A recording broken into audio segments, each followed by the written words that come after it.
Hier,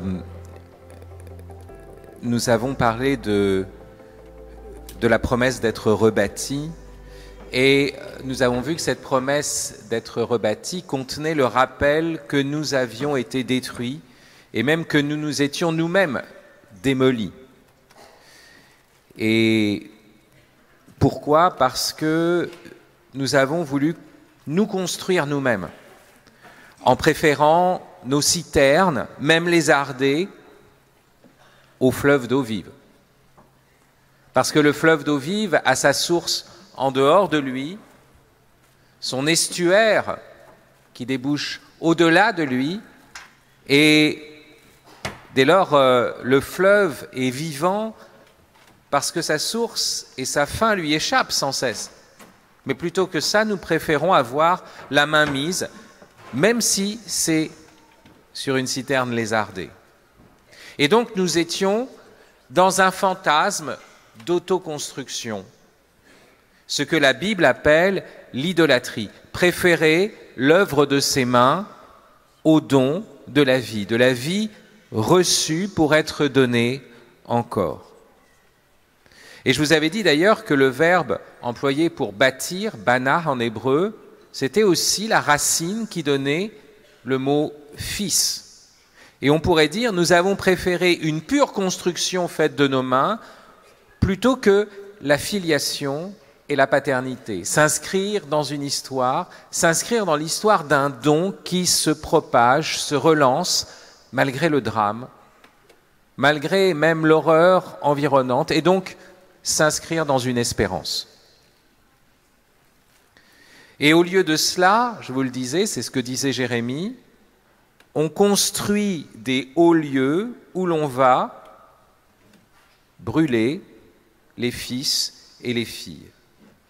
Se construire soi-même en oubliant la source, en oubliant même les ressources de notre vie, ça a pu être au XXe siècle l'idéologie, le progressisme totalitaire. Aujourd'hui, c'est d'un côté le transhumanisme, de l'autre côté aussi la régression animaliste. Ça peut être le transgenre. Voilà qu'il m'a été donné un corps, mais je considère ce corps non pas comme un don, comme un donum, mais comme une base de données, comme des data, si vous voulez, et je les manipule comme je veux, comme un matériau. Et dès lors, ce corps qui m'est donné, ce sexe qui m'est donné, j'en fais ce que je veux. Pour être plus précis, il y a autre chose aussi de la construction. Vous savez, la mainmise, je vous ai parlé de la mainmise. Oui, le smartphone dans ma main. C'est cette chose auquel on tient plus qu'à un chapelet, auquel on tient plus qu'à sa main même. Et c'est quoi? C'est avoir le monde à sa disposition. Vous voyez, la citerne lézardée, c'est ça. Parce que vous croyez que vous allez tout remplir dans votre smartphone. Vous voyez, il y a tout, c'est le monde tout entier. Et vous l'atteignez d'un clic. Et même vous atteignez votre prochaine d'un swipe. Tout est là. Et qu'est-ce qui se passe en réalité? Vous êtes absent au réel. Vous êtes sur votre écran. Et même, vous n'êtes même plus un individu, vous êtes un dividu. Vous êtes vous-même divisé, fragmenté. Vous passez d'un truc à l'autre extrêmement vite. Et vous voyez comment cette sorte de tenir le monde dans sa main, vous voyez, l'hyperconstruction, en fait, vous détruit. Vous morcelle, vous démantèle. Et l'autre aspect aussi, de vouloir construire sans la considération du créateur et donc de ses créatures, et le fait que nous sommes avec d'autres créatures, c'est bien sûr la crise environnementale. Et je voudrais repartir d'une parole de Benoît XVI. Et pas n'importe quelle parole, la parole qu'il va prononcer, des paroles qu'il va prononcer au moment même de son élection au pontificat suprême. C'est-à-dire la messe qui inaugure son ministère pétrinien, comme on dit. Et vous savez qu'il va dire qu'il est un simple ouvrier dans les vignes du Seigneur. C'est beau, il revient à cette image de la vigne, et vous savez, sa devise, c'était collaborateur de la vérité. C'est pas celui qui construit tout de lui-même, c'est pas celui qui crée la vérité. Il collabore avec une vérité qui est donnée, avec un ordre du réel qui lui est donné. Et il a cette phrase magnifique qui est le principe, on pourrait dire, de ce que le pape François appelle l'écologie intégrale. D'ailleurs, il va citer cette phrase dans Laudato Si, cette phrase de Benoît XVI. Les déserts extérieurs se multiplient dans notre monde parce que les déserts intérieurs sont devenus plus grands. Il y a des déserts extérieurs, pas simplement parce qu'il y a trouble dans l'écosystème. Après tout, les écosystèmes ont été troublés par des catastrophes avant la présence de l'homme, avant l'Anthropocène. La véritable écologie qu'il faut trouver, le véritable sens de l'interdépendance qu'il faut trouver, c'est aussi entre le monde extérieur et le monde intérieur. Et s'il y a des déserts extérieurs, c'est parce qu'il y a des déserts intérieurs. Si nous nous dissipons dans la surconsommation, c'est pour combler vainement le vide de nos citernes lézardées.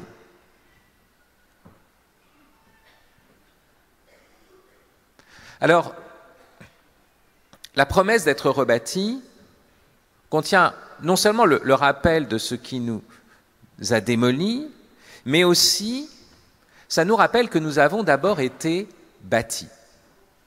Et je voudrais revenir sur ce premier bâtir de Dieu qui est aussi la ressource, la promesse qu'il peut rebâtir, puisqu'il a bâti au départ. Vous savez, l'histoire de la Bible, je vous l'ai suggéré à la première rencontre, ça n'est pas l'histoire d'hommes qui sont dans la nuit, dans les ténèbres, et tout d'un coup, ils ont vu une lumière et ils ont été libérés.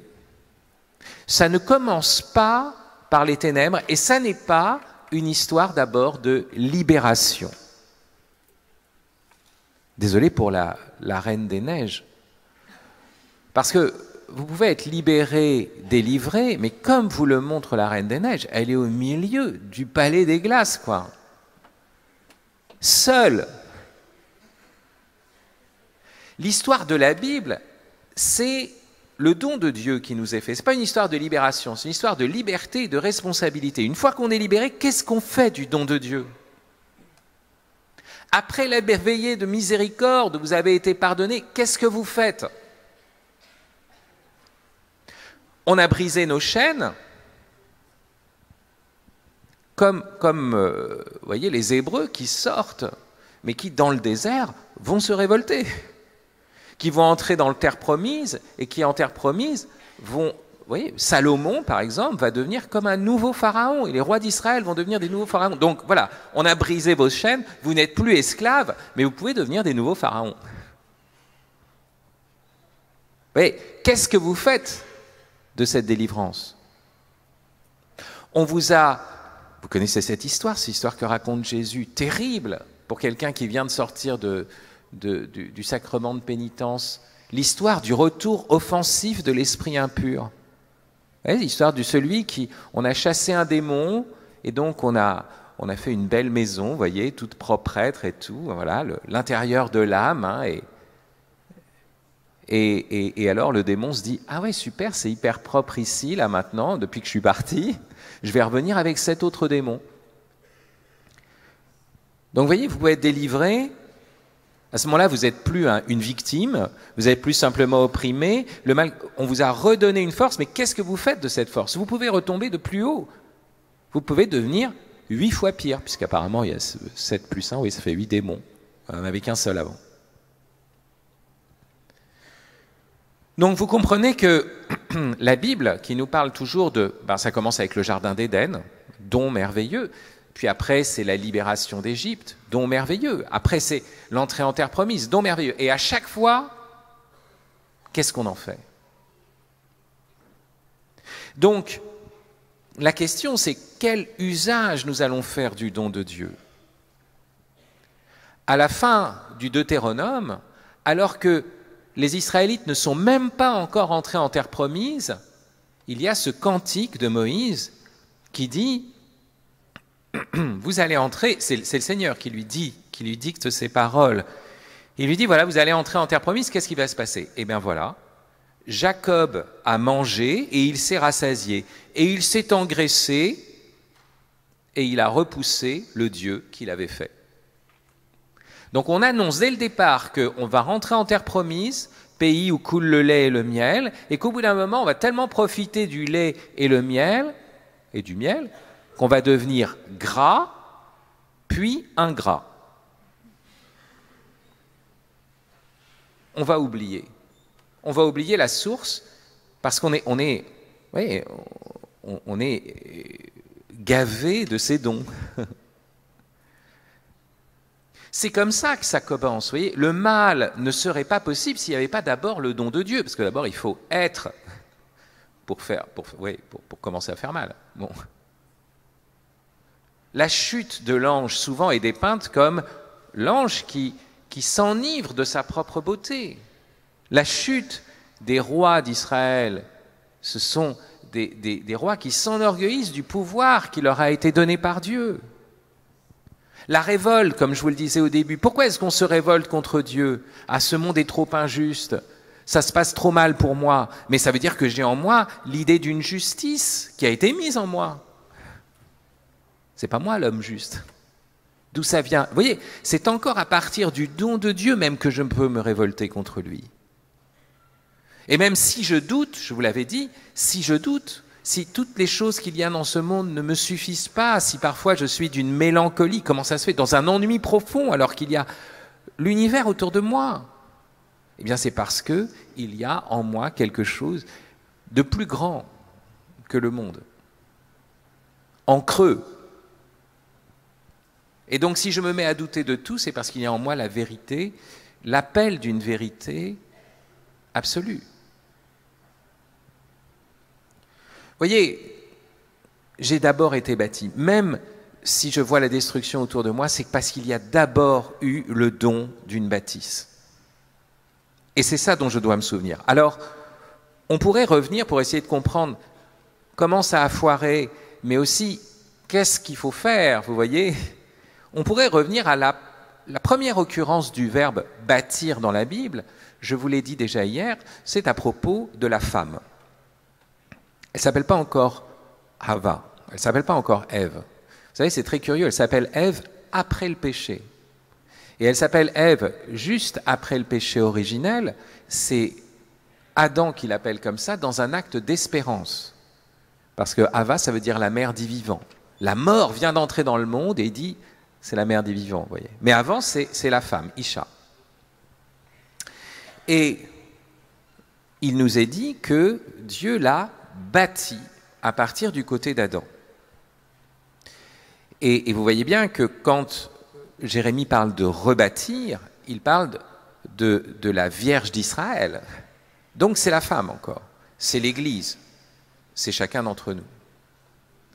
J'aurais pu parler de Marie, voir le versant de la nouvelle Ève, mais je vais voir plutôt celui de la première femme et parler de ce qui s'est passé autour de l'arbre de la connaissance du bien et du mal. Donc il y a le serpent qui vient tenter, là, la première bâtie. Et quel est le problème de la femme face au serpent? Il y a plusieurs choses qui sont très étranges dans ses réponses au serpent. La première chose, c'est ça qu'on va voir le glissement, c'est qu'elle lui répond toute seule. Et donc la première chose, c'est où est Adam? Est-ce qu'elle omet, elle est en faute, elle omet de l'appeler, ou est-ce que c'est Adam qui est en faute au tout début parce qu'il n'est pas là? Vous savez, le péché originel, ce n'est pas un péché de chair. Hein. Si Adam avait été avec sa femme et s'ils avaient couché ensemble, le serpent n'aurait pas pu les tenter. Hein. La question ici, c'est que fait Adam? Où est-il? Et voyez, le premier point, c'est quand on veut combattre tout seul. Non, on ne peut pas. Les disciples sont envoyés par deux.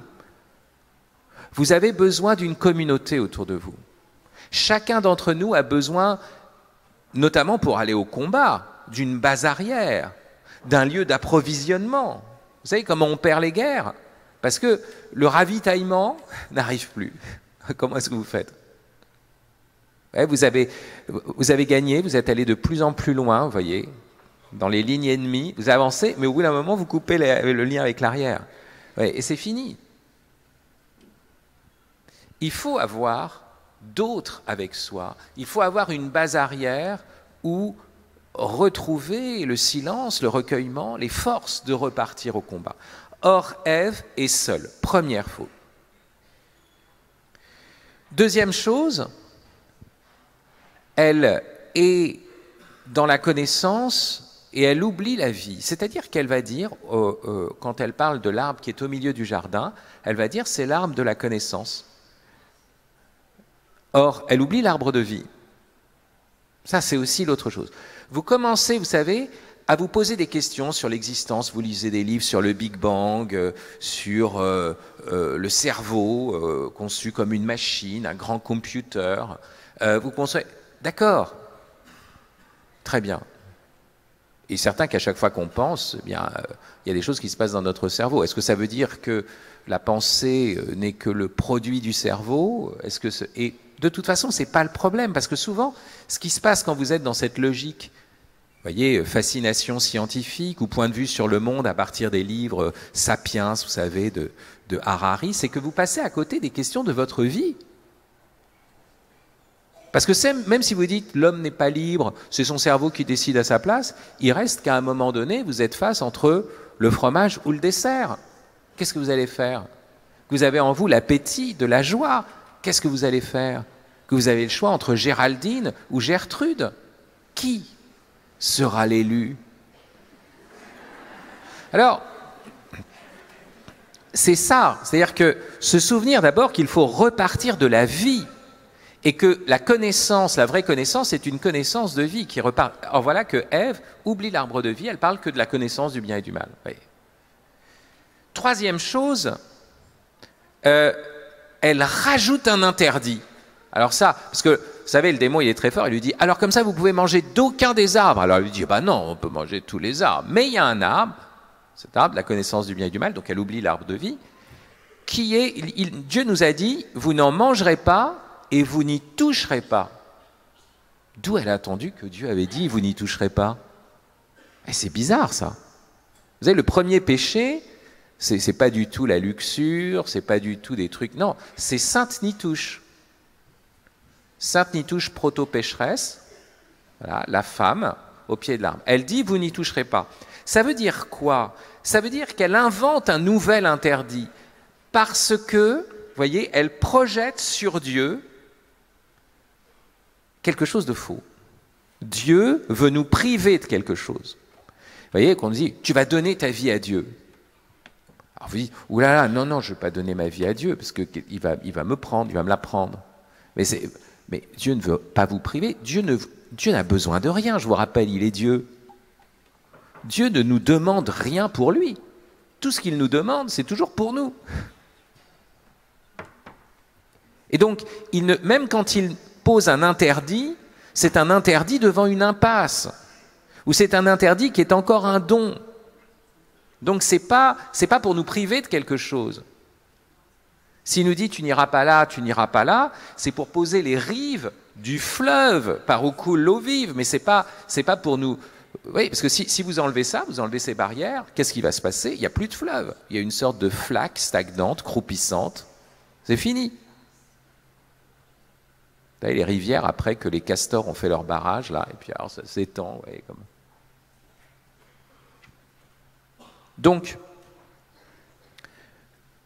l'erreur ici, c'est d'avoir cru que Dieu voulait la priver de quelque chose. Il nous a interdit, oui, on ne le fait pas, parce que vraiment, il nous a interdit, mais on croit ça, vous voyez, comme une logique de puritanisme, de fermeture, on est coincé. Non, c'est pour un don, c'est pour une vitalité. Et on voit une quatrième chose à ce moment-là. Au moment où elle étend la main vers le fruit de l'arbre, il nous est dit, et ça c'est très très fort, elle vit que l'arbre était bon à manger et beau à voir. Et Genèse 3,6. Or, ça fait référence à ce qui était dit précédemment à propos du jardin planté par Dieu pour l'homme, pour que l'homme cultive, pour qu'il soit actif. Genèse 2, 9. Le Seigneur fit pousser du sol toute espèce d'arbre, beau à voir et bon à manger. Et qu'est-ce qu'on voit dans ce passage? C'est très subtil. Hein. Vous savez, c'est merveilleux la Bible parce que c'est un livre qui ne vous ne pouvez pas lire passivement.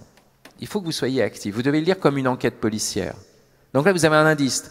Vous voyez, elle vit que l'arbre était bon à manger et beau à voir. Et vous vous dites, ah mais quelques versets en arrière, j'ai vu un truc là-dessus. Et qu'est-ce que je vois? Il est écrit, beau à voir et bon à manger. C'est-à-dire qu'il y a un renversement.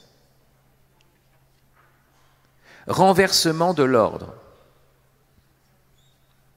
Elle se précipite sur la chose et elle oublie de contempler.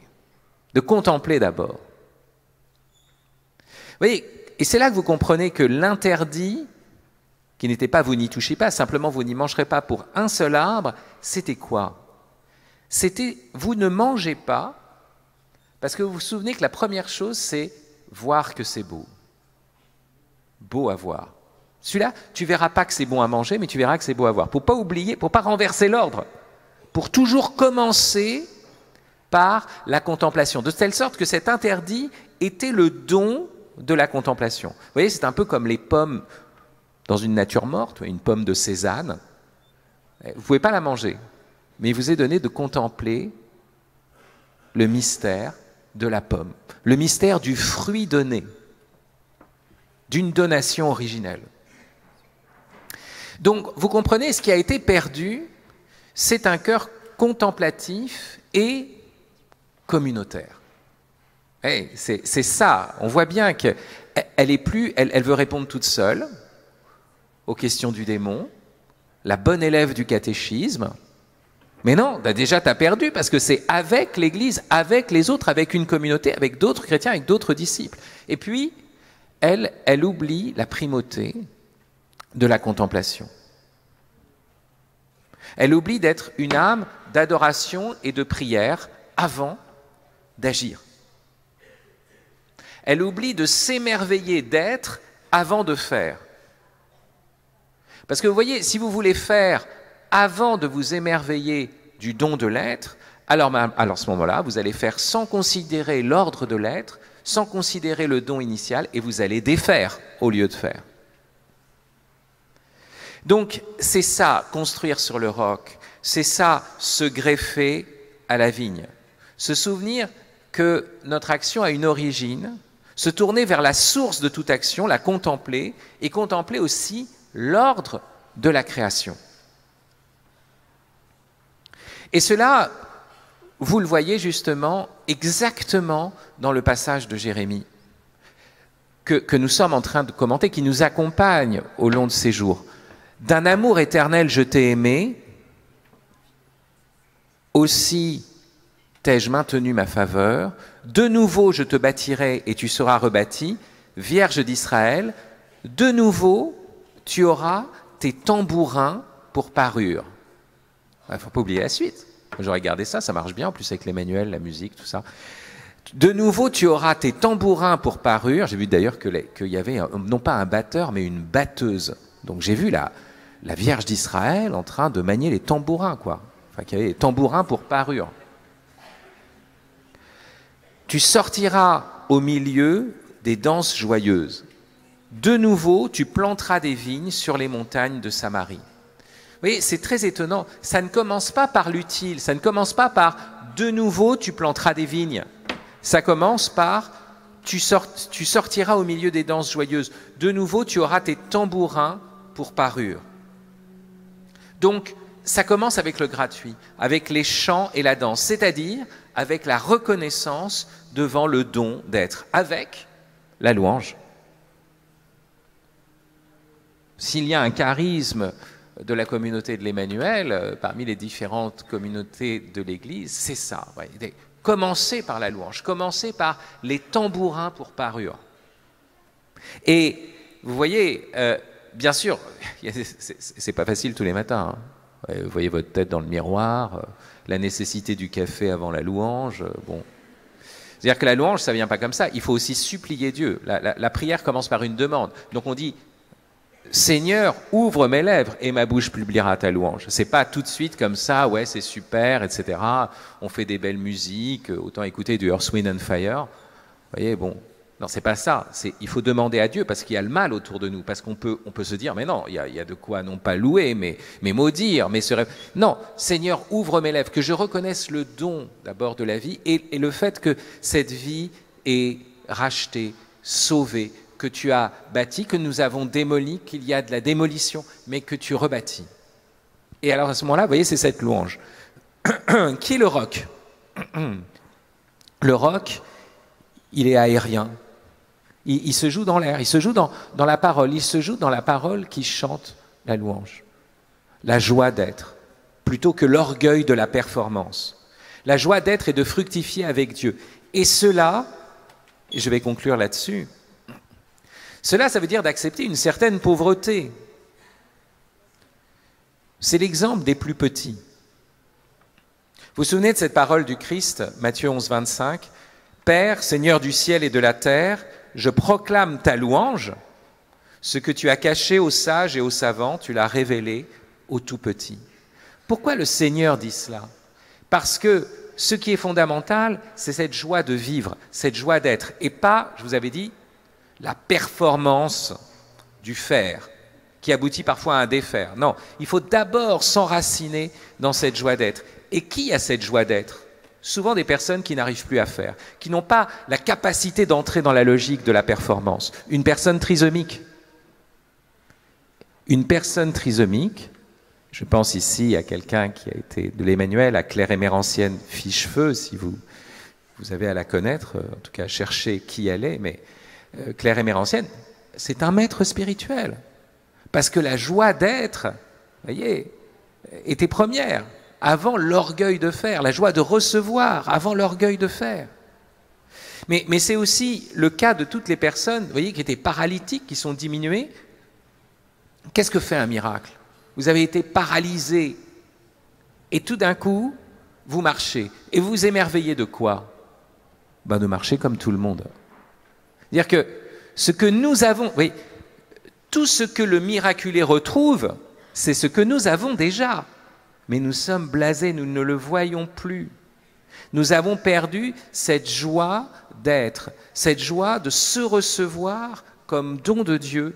Et donc, vous voyez, on se perd dans des petits trucs, des petites performances, des comparaisons avec les autres. Est-ce que je vais être le meilleur en ceci, en cela ? Mais est-ce que d'abord, tu as cette joie d'être et d'être sauvé ? Est-ce que tu es capable de bâtir sur le chant et la danse, c'est-à-dire sur cette joie d'être aimé et d'être sauvé par le Père ? C'est là le principe de toute construction durable.